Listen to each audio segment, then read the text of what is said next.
tiên.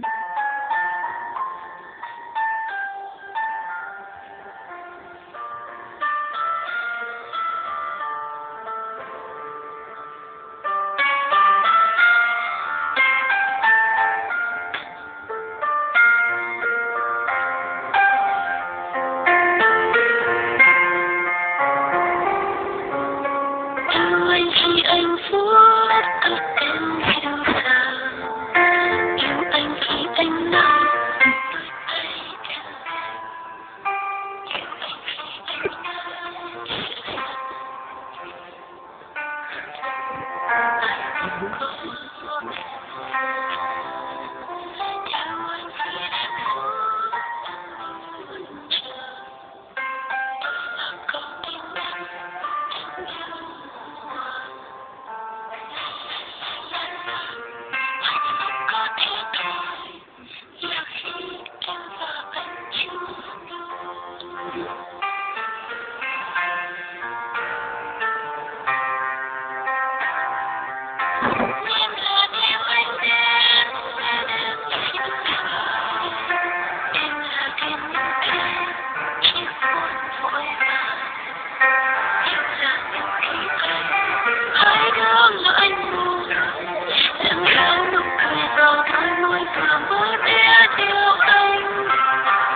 yêu anh khi anh vuốt tóc em dịu dàng, yêu anh khi anh nắm đôi tay em,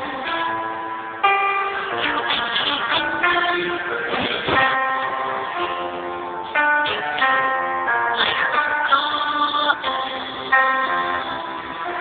yêu anh khi anh không em mong chờ, đôi ba câu tim anh dịu yêu.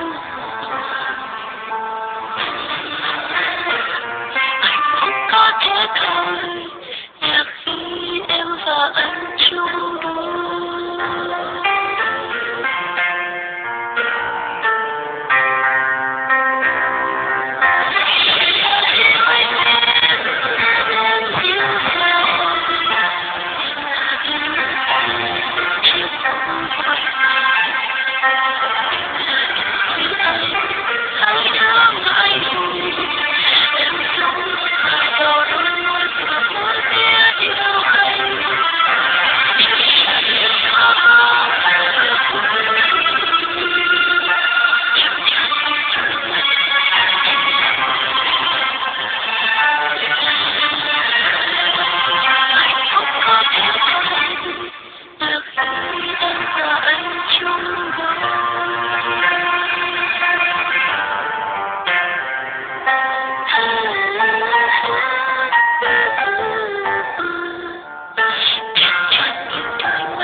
Có thể thôi là khi